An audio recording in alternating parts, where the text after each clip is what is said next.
السلام علیکم ناظرین، مجھے امید ہے آپ سب خیریت سے ہوں گے۔ اللہ کرے تا دم آخر خیریت اور سلامتی سے ہوں۔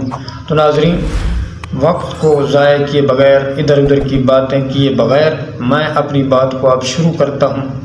آج جس موضوع پر میں نے بات کرنی ہے وہ یہ ہے، جھوٹ اور سچ میں فرق کیا ہے، سچ کی فضیلت کیا ہے اور جھوٹ کی ہلاکتیں کیا ہیں۔ لیکن اس سے پہلے میں وہ چیز پڑھوں گا جو ہمیشہ پڑھتا رہتا ہوں کہ بندہ پروردگارم امت احمد نبی، دوست دار چہار یارم، تاب اولاد علی، مذہب حنفیہ دارم، ملت حضرت خلیل، خاک پائے غوث اعظم، زیر سایہ ہر ولی۔ تو ناظرین، بات کر رہا تھا سچ اور جھوٹ کی۔ سچ جو ہے یہ انسان کو نجات دیتا ہے، سچ انسان کو سرخرو اور کامیاب کرتا ہے، اور یہ سچ جو ہے انسان کو فرما بردار بناتا ہے، اور یہی سچ ہے جو جنت کا راستہ دکھاتا ہے۔ اور اس کے برعکس جھوٹ یہ انسان کی زندگی کو برباد تباہ کر دیتا ہے، اور جھوٹ انسان کو نافرمان بنا دیتا ہے، اور یہی جھوٹ ہے جو انسان کو دوزخ کا راستہ دکھاتا ہے۔ تو ناظرین، اب فیصلہ آپ پر ہی ہے، آپ خود سمجھ رکھنے والے ہیں۔ اگر آپ جھوٹ کا راستہ اختیار کرتے ہیں تو گویا آپ نے ہلاکت کا راستہ اختیار کیا ہے، دوزخ کا راستہ اختیار کیا ہے۔ اگر جھوٹ کا راستہ اختیار کرتے ہیں تو گویا آپ نے زندگی تباہ کرنے کو اختیار کیا ہے، اور اگر اس کے برعکس اگر آپ سچ کو اختیار کرتے ہیں، سچ کا راستہ اپناتے ہیں، تو گویا آپ نے اپنی زندگی کو کامیاب بنایا، اپنی زندگی کو سرخرو بنانے کے راستے کو آپ نے اختیار کیا۔ اگر آپ اس سچ کو اختیار کرتے ہیں تو گویا آپ نے فرما برداری کے راستے کو اختیار کیا اور جنت کے راستے کو اختیار کیا ہے۔ تو ناظرین، ہمارے دن کے سینکڑوں معاملات ہوتے ہیں، اور ان معاملات میں کئی ایسے کاموں کو ہم اپنا معمول بنا لیتے ہیں جو کام غیر اخلاقی ہوتے ہیں، اور شریعت کی روح سے بھی وہ کام غلط ہوتے ہیں، لیکن ہم نے ان کو اپنا معمول بنایا ہوا ہوتا ہے۔ اور ان میں سے جھوٹ بھی ہے جو ہم اپنے معاملات میں متعدد بار بول جاتے ہیں، لیکن ہم اس کی طرف کوئی توجہ نہیں کرتے، ہم اس کو معمولی سا عمل سمجھتے ہیں۔ میں زیادہ آگے نہیں بڑھتا، میں مثال کے طور پر آپ کو بتا دیتا ہوں۔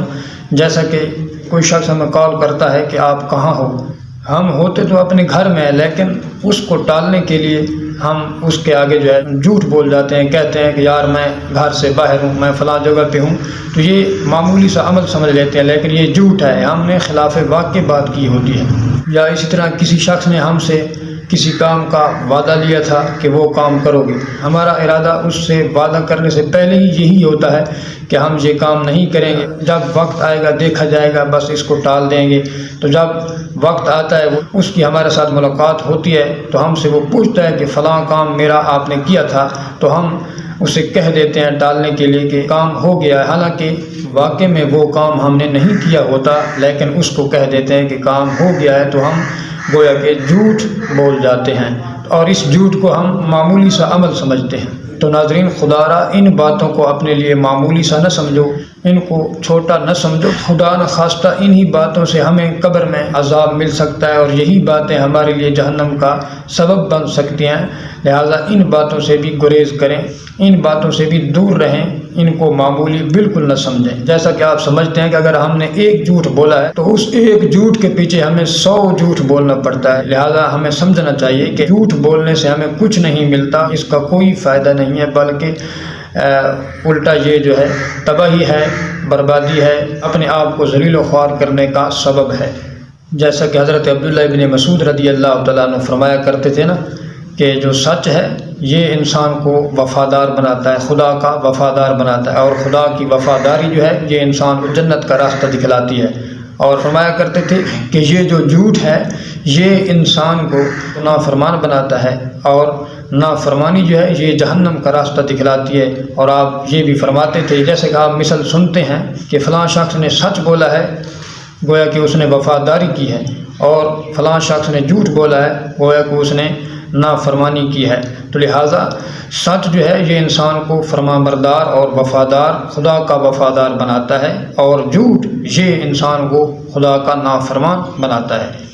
اور جیسا کہ صاحب تفسیر کبیر لکھتے ہیں کہ نبی کریم صلی اللہ علیہ وآلہ وسلم کی بارگاہ میں ایک شخص حاضر ہوا اور کہنے لگا، اے اللہ کے رسول، میں ایمان لانا چاہتا ہوں، اسلام قبول کرنا چاہتا ہوں، لیکن میری چند عادتیں ہیں، چوری کرنا، شراب پینا، زنا کرنا، جھوٹ بولنا۔ تو یا رسول اللہ، مجھے خوف ہوتا ہے کہ کہیں میں اسلام قبول کرنے کے بعد بھی یہ کام کرتا رہوں۔ اور کہنے لگا کہ یا رسول اللہ، آپ مجھ سے وعدہ لیں گے کہ میں ان چیزوں کو چھوڑ دوں، لیکن میں آپ سے ایک چیز کا وعدہ کروں گا، جو چیز آپ حکم ارشاد فرمائیں گے کہ میں اس چیز کو چھوڑ دوں گا، بیک وقت مجھ سے یہ تمام چیزیں ہو سکتا ہے نہ چھوٹیں۔